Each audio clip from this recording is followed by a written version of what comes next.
አይቴ ብሔራ ለጥበብ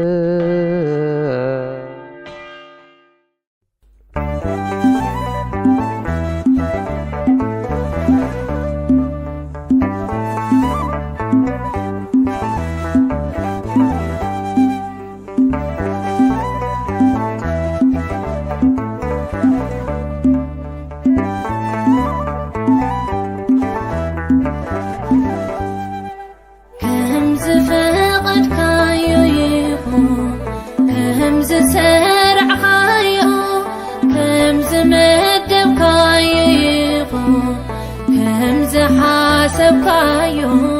أنا دوم لاخي سوح فريتيو أنا دوم لاخي كل فريتيو كهم زفقت كايو يقو كهم زسرع كايو كهم زمدب كايو يقو كهم زحاسب كايو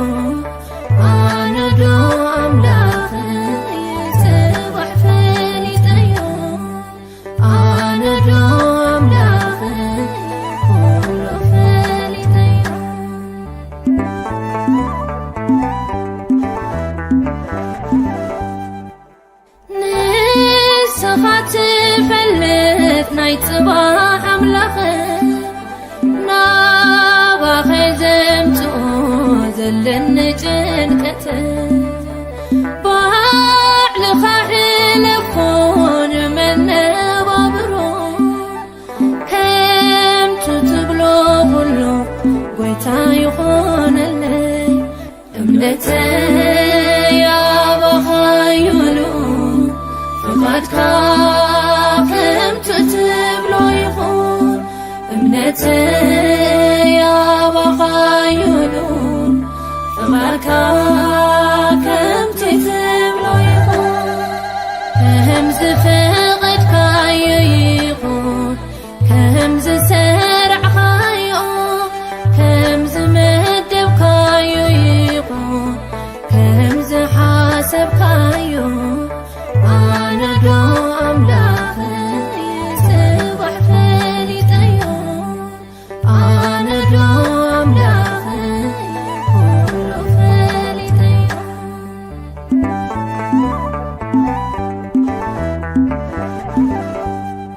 بسم الله وولد ومنفس قدوس أحد أملاك آمين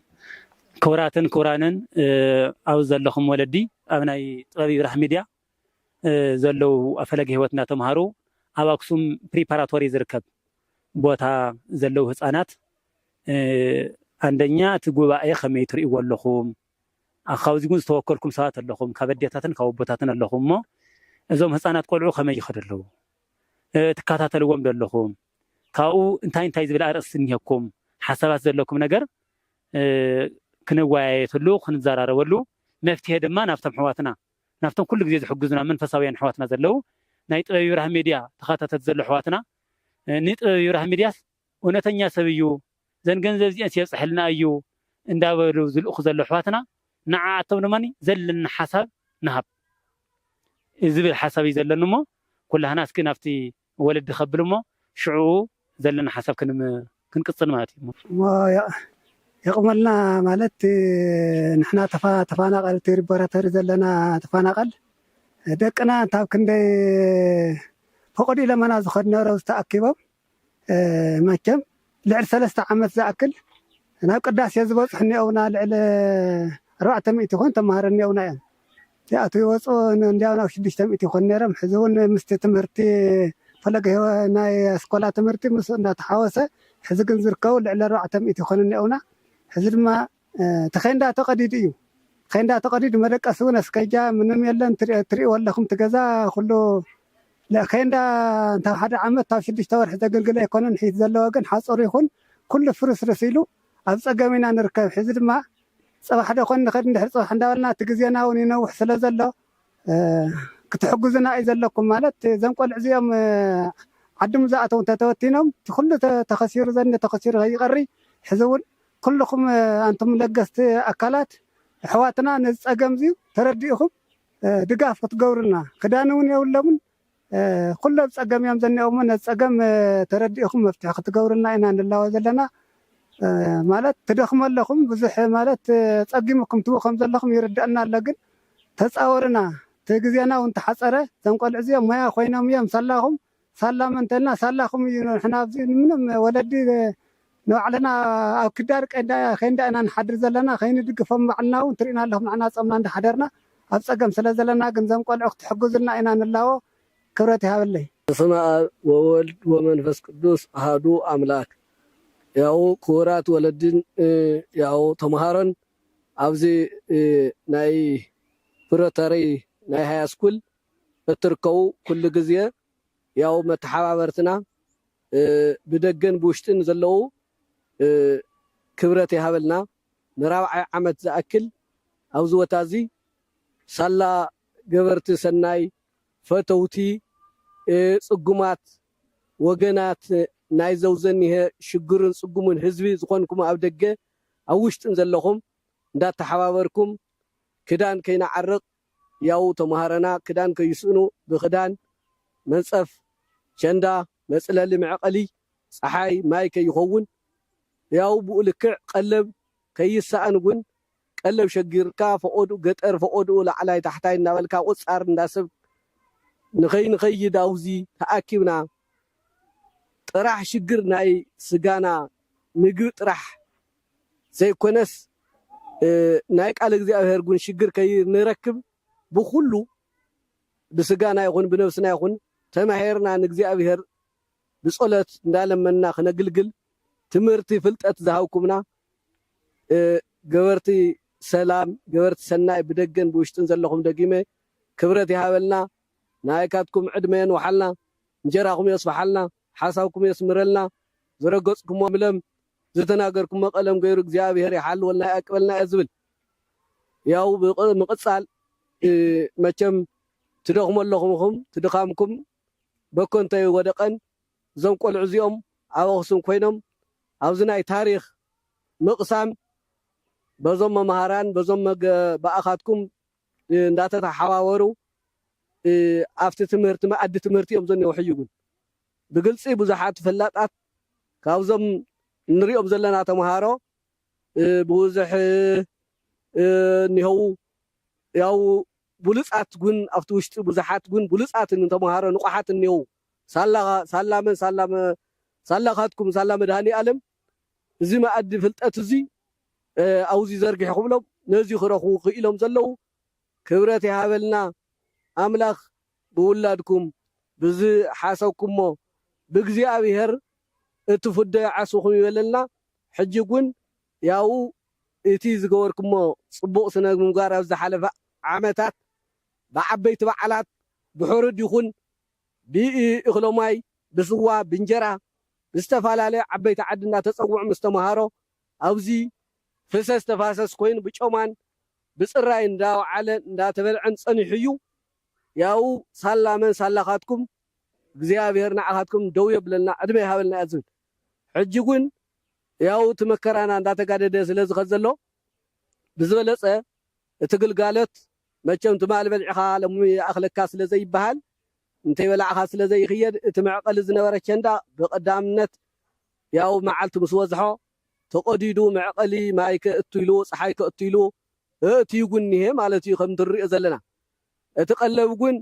ብኡ ልክዕ እንዳተበልዐ እንዳተሰርሐ ስለ ዝፀንሐ እንዳወፀ ስለ ዝፀንሐ ተወዲኡ ኣብ ያው ስኺልካ ኣብ ስታይ እዩ ዘሎ ኣብ ድኽመት እዩ ዘሎ ማለት እዩ ዝነበረኩም ንዓና ዳገፍ ዝነበረኩም ዝሓለፈ ሕጂ ግን በዚሕኩም እኳ እንተኾነ በቲ ዝነበረኩም ንኽትቅፅልልና ብትሕትና እየ ዝላወው ያው ናይ ጥበብ ይብራህ ሚድያ ተኸታተልቲ ፈተውቲ ኣሕዋት ወገናት ዝኾንኩም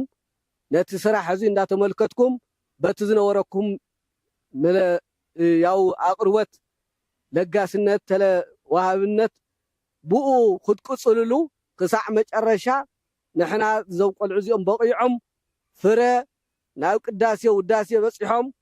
ባዕሎም ዝመርሕሉ ናውርኦም እስካብ ዝኾኑ እስካብ ተፍጻሜት ምሳና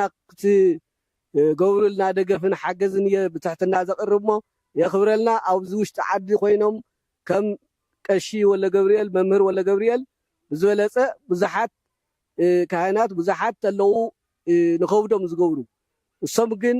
ብሰማያት ዓስም ተረኸብኩ ኢሎም ታባኻትኩም እናተቐበሉ ነዘውዘኒሄ ዓብይን ንእሽተይን ተማሃራይን መምህርን እንዳተሓባበሩ እዚ መኣዲ ቤት ትምህርቲ እዚ እዚ መኣዲ ትምህርቲ እዚ ከይባታተን ከይፈርስ እንዳደገፉ በታ ዘለቶም ምሸት ተመፅያ ንንግሆና ምፁ እንዳተሓባበሩ እንዳቕረቡ ብዕንጨቲ ብማይ ብኡ ልክዕ ብኩሉ መደቀሲ ቸንዳ ኣስጋጃ ኩሉ ነገር ዝደለዮ ዘውዘን የተማሃራይ ዝሓተተ ዝተማሃራይ እዚ ብኡ ልክዕ እንዳቕረቡ እዮም ዝርከቡ ሞ ንዓኦም ግን ናይ ግልጋሎት ዘመኖም የንውሓልና ዕድመ ይሃበልና የኽብረልና ኢና ንብል ያው በዚ ቃለይ የቋርፅ ኣለኹ የኽብረልና እንዳበልኩ ሽሞይ ሃለቃ ሰፋ ገብረስላሴ ይበሃል እሺ ከምስኩነ ዝኽእል ኣነ ንመምህር ይብራኽ ጥበብ ከምኡውን ከምስኩነ ዝኽእል ንመምህርና መምህር ወለ ገብርኤል ከምኡ ከምስኩነ ዝኽእል ንመምሃርና ኣብዚ ነዞም ቆልዑ እዚኦም ዝምህሩ ዘለዉ ምስኣቶም ኣብ ወለዶም ከር ኢሎም ዘይፈልጡ ተገዚኦም ዘይፈልጡ ኣብዚ ግን መምህርካ ማለት ወላዲኻ ማለት እዩ እሞ ተገዚኦም ሰጢሎም ተማሂሮም እዞም ቆልዑ እዚኦም ትምህርቶም መንገዲ ክወድ ዝውዕሉ ነበሩ ብሰንኪ መተሓበርትና ኣብዚ ዘኒሆው ብሽም መምህር ወለ ገብርኤል መምህር ይብራኽ ጥበብ እዞም ቆልዑ እዚኦም ኣብ መንገዲ ክውዕሉ የብሎምን ክመሃሩ ኣለዎም ኢሎም ሓሲቦም ኣሰንሲኖም ናብዚ መኣዲ ትምህርቲ ተምፅኦም ዘምሃሩና ክብሪ ይሃበልና እያ ክብል ዘላ ኣነ ብመሰረቱ ትሕጂ ዘኒሄ እዞም ቆልዑ እዚኦም ተማሂሮም ንዓዶም መገልገልቲ ኮኑ ንደብርታት መገልገልቲ ኮኑ ካብ መንገዲ ወፂኦም ናብ መኣዲ ትምህርቲ ዘእተውልና ክብረት ይሃበልና ካብኡ መምሃርና ዘኒሆ መምሃራን ጉደ እዞም ቆልዑ እዚኦም ንሕና እኳ ኣነ ክልተ ቆልዑ ኣለውኒ ኣብታ ገዛ ኣይግዝእንን ኣብዚ ግን እዞም መምሃራን ተገዚኦም ላዕልን ታሕትን ኢሎም እዞም መምሃርና ዘምህርዎም ዘሎ ንዓቶም ክብረት ይሃበልና ካብኡ ቀፂለ እዞም ቆልዑ እዚኦም ዝነበረ ምክንያቱ ተወዲኡ ኣሎ እቲ ዝመፅእ ግን ቁሩ ርሒቕዎም ስለ ዘሎ ሕጂ ክረምቲ ስለ ዝኣቱ ዘሎ ንሕና ፅባሕ ሎሚ ንከይድና ንበሃል ነርና ሕጂ ግን ክረምቲ ኣትዩ ኣሎ ክረምቲ ማለት ድማ ፀልማት እያ ናይ ሓንቲ መዓልቲ ማይ እንተወቂዓ ነዚ ቸንዳ ብፀሓይ ወቂዕዎ ንፋስ ወቂዕዎ ሕጂ ዳርጋ ምብታን ጀሚሮ ኣሎ ሞ ሕጂ ቸንዳ ከድሊ ይኽእል እዩ ምግቢ ግን ከድሊ ይኽእል እዩ ክዳን ግን ነዞም ቆልዑ እዚኦም ከድልዮም ይኽእል እዩ ነዞም እዚ ኒሆም ሰኦም ዘምህርዎም ዘለው ምሸት እንግሆን ወለዲ መምሃራን ግን ንዕኦቶም ግን ዓስቢ ስለ ዘድልዮም ንሶም ተሓሳብ ጌርካ ነዚኣቶም ኩሉ ሰብ ኣብ ዘሎ መምህር ይብራኽ ጥበብ ነዚ ዝገብሮ ዘለዎ ተሓባባርነት ንዖም ተሓሳብ ገይሩ ነዞም ቆልዑ ግን ተፈናቐል እዮም ምንም ክዳን የብሎምን እቲ ክዳን ግን ሕጂ መተሓበርቲ እንተልኢኹም ምክንያቱ ክረምቲ እዩ ቁሪ ኣሎ ጭቃ ኣሎ ኩሉ ነገር የድልዮም እዩ እሞ ነዚ ሪኢኹም ኩሉ ንክትፍፀሙልና ንለዋወ ኣለና ምክንያቱ ዝለመደ ሰብ ኩሉ ሻብ ቋሕ እዩ ዝብል እሞ እዞም ቆልዑ ግን ክዳን ይመፀና ደኾን ኢሉ ቋሕ ይብሉ ኣለዉ ዝብላዕ ግን ቁሪተይ ርሕቕ ኢሉ ስለ ዘሎ እሞ እቲ ዝብላዕ ግን ሕጂ ግልፅግልፅ ስለ ዝበለው እሞ እቲ ዝለመድናዮ ክትፍፅሙልና እንዳበልና ንለዋወ ኣለና በረሃ ዓለም ሰገድ ዝበሃል ሽመይ ተምሃራይ ሓደ ቆልዓ እዩ ዘለኒ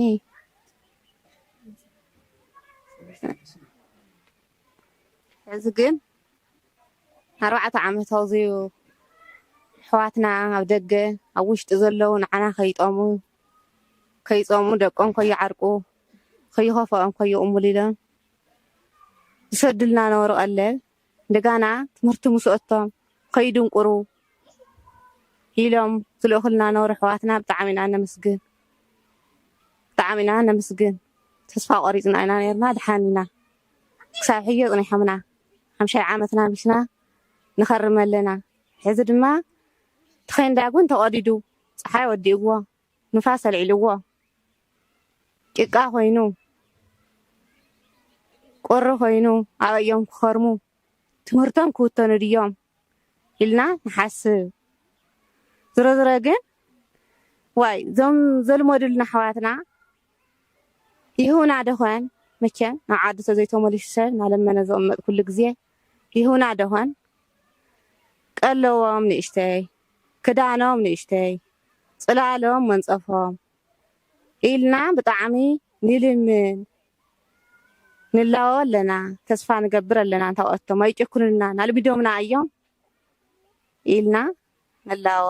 ኣለና ሕዋትና ኣብ ደገ ውሽጢ ዘለዉ ብጣዕሚ ኢና ነመስግኖም ሕጂ እውን ኣይጨኩንልናን ኢና ንብል እንደይና ይኽእለሉ ኢና ዝረዝሮ ኣብቲ ምብላዕ ስለ ዝኾነ ኢና እምበር እንደይና ይኽእሎ ጠቕመልና ሽመይ ኣባሪት ለገሰ እየ ዝበሃል ኣብዚ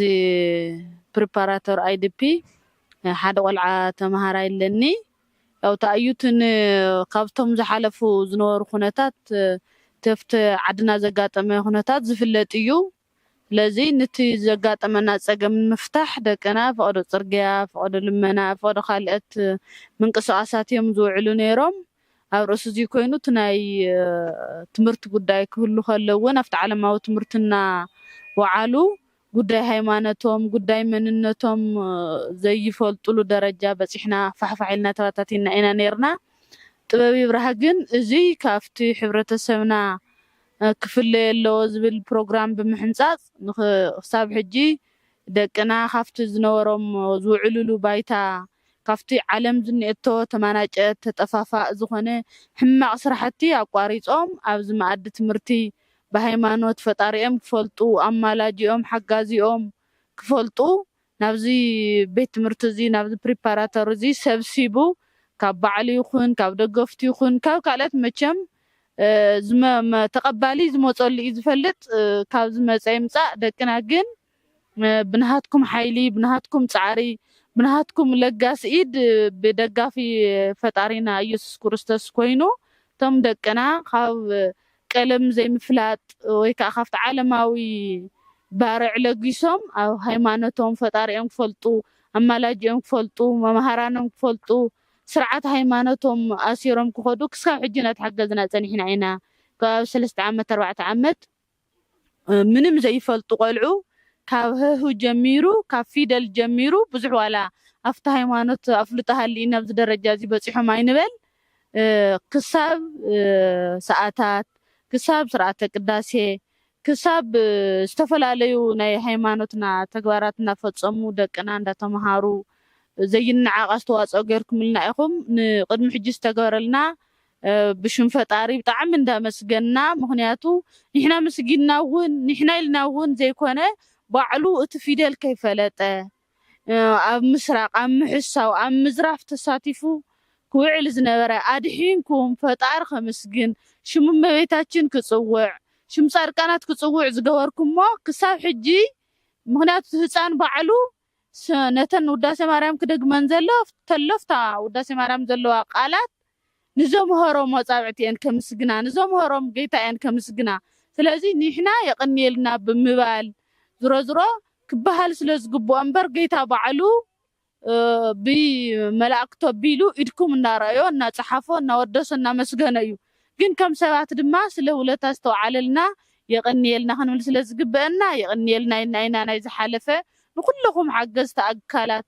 ማለት ሰብ ዘለዎቶ እዩ ዝምፅውት ካፍታ ዘለትኩም ስለ ዝመፅወትኩምልና እግዚአብሔር ብኢዱ ይፅሓፈልኩም የቀኒልና እናበልና ሕዚ እውን ግን ኩነታት መዕለቢ ስለ ዘይረኸበ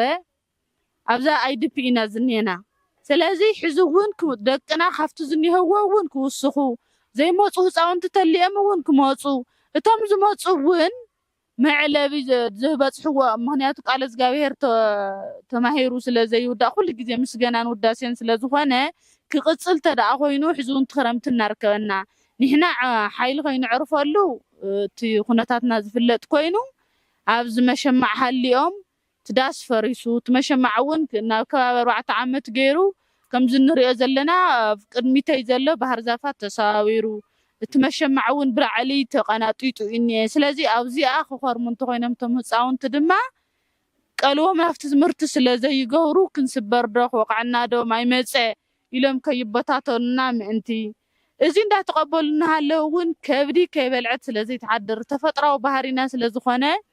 እዞም ህፃውንቲ እዚኦም ካብዚኣ እዮም ዝዕንገሉ ስለዚ ዝዕንገልዎ ነገር እንድሕር ዘይሃሊእዎም ከዓኒ ሕዚ እውን ናብቲ ናይ ቅድሚ ሕጂ ዝነበረ ናይ ልመና ቦታታት ከይኸዱና ከይብተኑና እውን ከውዶም ዝዕንግል ነገር ከምቲ ዝለመደ መቸም ስለዝለመድና ኢና እምበር ንኻሊእ ኣካል እኳን ኣይንጥይቕን ዘለና ልምዲ ስለ ዘለና ስለዚ እዚአን ኮይነን ብተደጋጋሚ እውን እቲ ናይ ወላዲኦም ስለ ዘይሕግዞም ዘሎ ምዕራቅ ስለ ዝኒሄዎም ንክዳኖም ዝኸውን ወላልቶም ነዚ ዝውዕሉ ዘለው ምንም ዓስቢ ዘይብሎም ወለዲ ዘምህሩ ዘለው እውን ኩላ ሓሲብኩም ትሕግዙና ኣካላት ያው ሓግዙና ሓገዝኩም ይፈለየና እዩ ዝብል ዘሎ ሕብረተሰብ ይቕኒየለ ይወዲ ተዋህኒ ብስም ዘማ ተምሃሮ እዚኦም ብስም ዘም ወለዲ እዚኦም ብናታቶም ቃል ኮይና ኢና ንዛረብ ዘለና መልእኽቲ ዘይኮነስ ፀጊሙና ኢና ናብ ሓገዝ ኣቲና ናይ ሕመራ ህዝቢ ለጋስ ነይሩ ወሃቢ ነይሩ ተዋሃቢ ኮይነላ ሕጂ ስኻትኩም ከዓነ ተዋሃቢ ነይሩስ ወሃቢ ነይሩስ ተዋሃቢ ኮይንልኩም ክትሕግዙና ዝመፃኹም ኣካላት ይቕኒየልና ክብሪ ይሃበልና እየ ክብል ብምቕፃል ንሕና ዘኒአና የሃለዋት ከቢድ እዩ ነቲ ክብደት ናሪኢኹም ድማ ንሓገዝ ክትገብሩልና ብትሕትና ንልምን ነቲ እንወሃቦ ዝነበርና ውህብቶ እናቐፀልኩም ክትከዱ ኣብ ዝበፅሕናዮ ነገር ስለ ዘይሃለወ ዝበፅሕናዮ ነገር የብልናን ሕጂ እውን ኣብኣይና እኒሄና ኣፍታ ፀገም ኣለና ኣፍታ ሽግር ኣለና ኣፍታ ጭቃ ኣለና እንኳን ዶ ነዚ ተምሃራይ እዚ ነታ ዘኒአናያ ከይንዳ እውን ተትርእዩና ዓብዪ ፀጋን ዓብዪ ክብርን ነይሩና ኣባኻትኩም ወዲቑናዮ ዘለና ቃላት እዚ እዩ ስለዚ ንሕና ከም መጠን ወለዲ ንሕና ዓበይቲ ኢና ንዓደይ ንኸውን እንድሕር ሕጂ ንሕና ኣብ ርእሲ ውላድን ኣብ ርእሲ ኣሚንን ኢና ዘለና እምበር ኩልና ዓበይቲ ኢና እቶም ተረከብቲ ቆልዑ ግን እተምህሩልና ዘለኹም ብትሕትና ገይርኩም እግዚኣብሔር ይሃበልና የቕኒየልና ክብል ከለኹ ግን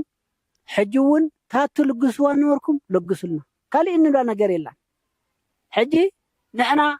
ቶም ቆልዑ እታ ከንደኦም ተወዲኣ ኣላ ቶም ቆልዑ እታ ክዳኖም ተወዲኣ ኣላ ቶም ቆልዑ እታ መፅለሊቶም ተወዲኣ ኣላ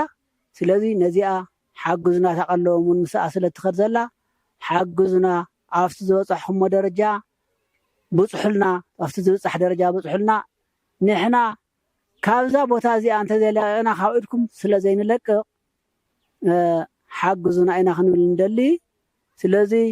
ንሕና ዘለናዮ ሃለዋት ከቢድ እዩ እቲ ክብደትና መሰረት ርኢኹም ርድኡና ቶም ቆልዑ ኣፍታ ትብፃሕ እንተይበፅሑ ከይብተኑና ከምታ ዝነበርኩም ሓግዙ ገባሪ ፅቡቕ ኩሉ ግዜ ገባሪ ፅቡቕ እዩ ምንም ዘይገብር ግን ኮፍ ኢሉ እዩ ዝልምን ኮፍ ኢሉ እዩ ፀሎት ዝገብር ኮፍ ኢሉ እዩ ልማኑ ዝኸውን እሞ ነቶም ቆልዑ ሓግዙልና ተቐበልቲ ዓዲ እዮም እሞ ሓደራ ክብል ይደሊ የቕኒየለይ ክቡራት ወለደይ ሎማዓንቲ ዕለት 9/10 ወርሒ 2017 ዓ.ም ኣብ ናይ ኣክሱም ፕሪፓራቶሪ ኢና ንርከብ ዘለና ኩላህና ብሓይሊ ኣምላክ እስካዕ ሰዓት እዚ እውን ነርና ክንነብር እውን ኢና ንቐፃላይ ንጋገን ተሊና እውን ክትእርሙና መስትያትና ንስኻትኩም ኢኹም ንስኻትኩም ምናዓና ኩሉ ነገርና እሞ ኣብ ዘለው ካብ ካሊእ ቦታ እውን ዝመፀና ነገር ኣይኮነን እዞም ኣሕዋትና እውን እዚ ናይ ሎማዓንቲ ሓሳብና ሰሚዖም እቲ ኸረምቲ ከመይ ኢሉ ከም ዝመፅእ ዘሎ ይፈልጥዎ እዮም ካብ ቸንዳ ዝነብር ዘሎ ሰብ ኣብ ቸንዳ ዝነብር ዘሎ ሰብ ግን ከመይ ኢሉ ከም ዝነብር ይፈልጥዎ እዮም ዝኩሉ ሰፊሕ ቦታ ዝሕዝ ነበረ ሰብ ግን ይፈልጥዎ እዮም ኩሉ ነገር እግዚኣብሔር ከም ዝሕግዙና ሞራል ሒዞም ከም ዝሕግዙና ግን ንቐፃላይ ተስፋ እናገበርኩ እያ ነው ውሽተይ ምንም ተስፋ ዝቆርፀሉ ነገር ምንም የብለይን እግዚአብሔር አምላክ ተመስገነ ይኹን ሕዙን ቀፃላይ ብስነ ስርዓት ክንነብር ኢልና ተስፋ ገብር ንስኻትኩም ተስፋ ይትቆረፁ ንስኻትኩም ምንም በቲ ዝነበረና ሃይማኖትና በቲ ዝነበረና ርህራሄ ኣተዓባብያኹምን ናይ ወለድኹም ስርዓትን ስለዘምሃርኩሞም ቶም ኣብቲ ደገ ዘሎ ኣሕዋትና ግን ንሳቶም ከም ዝሕግዙና ግን ፍሉጥ እዩ እሞ ናይ ኩላህና ፀሎት ሓግዝዎም ነቶም ኣሕዋትና ዘርሃርህ ነቶም ኣሕዋትና ኣብ ልቦም ሓዲሩ እንዳሰርሑ ኣእጋሮም ተትርእዎም ካብ ዘለመኩም ደው ኢልካ ዝስራሕትን እየ ኮፍ ኢልካ ማዓፂድ ኣይኮነን ከፍ ኢልካ ስራሕቲ ኣይኮነን ኣብቲ ንየ ዘሎ ካብ ዘለመኩም እንዲያምኑ ደው ኢልካ ስራሕ ክስራሕ ካብ ዘለኩም ኣእጋርካ ክሳዕ ዝሓብጥ ስራሕ እንዳሰርሑ ካብ ዘለመኩም ኩሉ ግዜ ኣብ ስራሕቶም ዘርእዩና ሓደ ሓደ ሰባት ብቪድዮ እንዲያምኑ ብጣዕሚ ካ ትሓዝነካ كم زجيرهم كندي زحام بيت سبلنا كو كندي تأثر بيت سبلنا كو جن زياس تسفر خون تخوننا زيات تجرنا صارت رخون سمعنا زيابيرنا أنا نسد زلنا ولا مالتيو نبزحت حواتنا زيابير أمنا خصنا مسجني خون أكلن كاش متصوع زلنا زلمر تصوع مسات مصات أبزحت فلطم يخلقون ليه أبزحها مالتيو نا زم صات زياتهم حزوجن نقص عليك حجوزنا تسفى جبر بسرعة بأند بيتن بهايمانوتن زعوي وسبات يوم كبرتي هذلنا ناولكو منسخاتهم مرالنا خنود أولن صلوت أفتز غيركم ما بيت كريستيانكم صلوت جور نفتاريخهم صلوت جورو سلازي بوزي نجرنا تنقل عجون ودا سماريام زهدوج محواتنا اللونا زم قال جي أتمنى بدم جرم كسر يوم تسفان جبر هاي تاتم صلوتكم كحجزنا التسفان جبر زي جمرنا يو بنشت لنا حاسينا يو كنا زي عمتون كن كمت لنا حاسونا ين مسلتم حواتنا جون إذا حاسونا زي نار أيو بسنا سرعة جون يبرت يبرها جون كتاتل لنا الأيو يحجز الأيو لسجون نوع آمين ميولوجو السلامانين آمين دعنا يزاربني نسخاتون حبيرنا نبرنا أما أخذنا مني باورنا مانيو ترنا فينا سلاسي أجاز سلامي حجزتنا سلازي نقول لنا دنيا نسيو سلازي ده يكون نقبل تلنا جوني مستواتنا الصوم يخم لكمية سلازي تأخذ الليلة نساتون كم حجزنا فرط يومنا مرالنا خد أولن بزلنا نصرح نخل لنا إلنا إحنا نقول زلنا حجز زلنا مرال زلنا بتحقق كنا زلنا نصرح زقبة وزلنا هو لدقونه مسيهم حجزنا نمسمار تيوا مناس قولوا ترى نحن عربنا حجز قولوا ما نمسمار هو زي المسمار كحجز ينتلنا حارسس لازم كان هذه أتنمز زعر سبب ما يمس حارس حد كداخل كخليو مسمار كم ذاكر موقع عدمة بعلهم قولوا كتحجزنا رمان أنا قلت بتحرقون كله كميدالي برت بابي إبراهيم ميديا بتعامينا إبراهيم كاسان يومنا أبزي أكتم أقسم زي إنه خبز عارفة قلت فلت يوم مني أبزي قرب أبزي ختم أيمانتين زي أبير مثلا مسمان مكسبيت سوكا أنا قلنا كبيت سبب اللي إيمان ولدي ما الحس إخنا جرز غير كبيت سبب دم بحالي بنامسو بمنت نعترخنا من ما يترخنا بمن تأمر حزي كستايك يمسلكم منا نفاجئ لبنا خاطر يقولوا حبيرنا نخيد نغطل لمن قدي እግዚአብሔር حجزنا نقول سلام يقولنا عدنا سلام يقولوا حزقون እግዚአብሔር زنمرنا እግዚአብሔር كن كم مرسلنا أميننا سبي مرسلنا إلنا ينحسب تسعة كتلول يا تمحرت أنا يمحرت دول مستدولت كلها على كتخصتي على سلازي كلها أنا نግዚአብሔርنا أميننا زبل كاي يخون نبل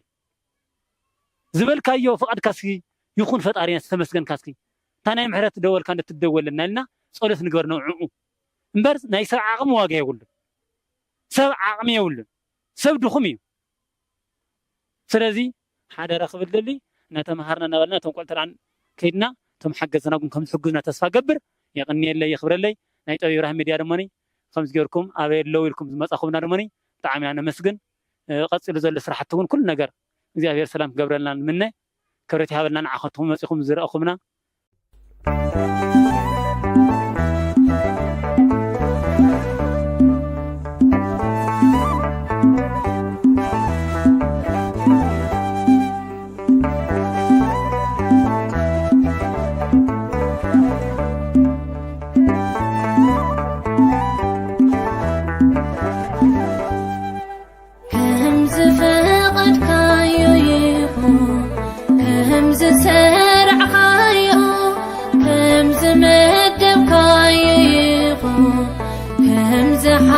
سبكايو أنا دوم لاخي سوح فاني تيو أنا دوم لاخي كل فاني تيو كهمز فقد كايو يقو كهمز سرع كايو كهمز مدب كايو يقو كهمز حاسب كايو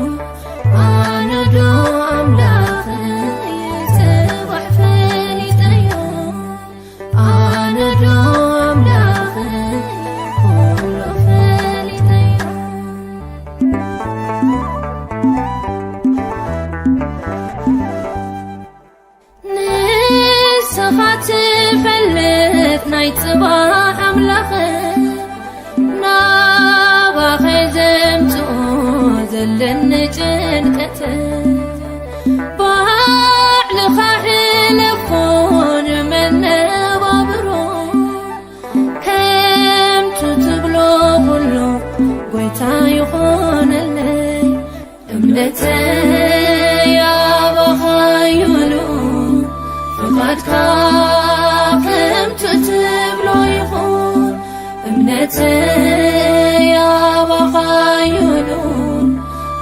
ካ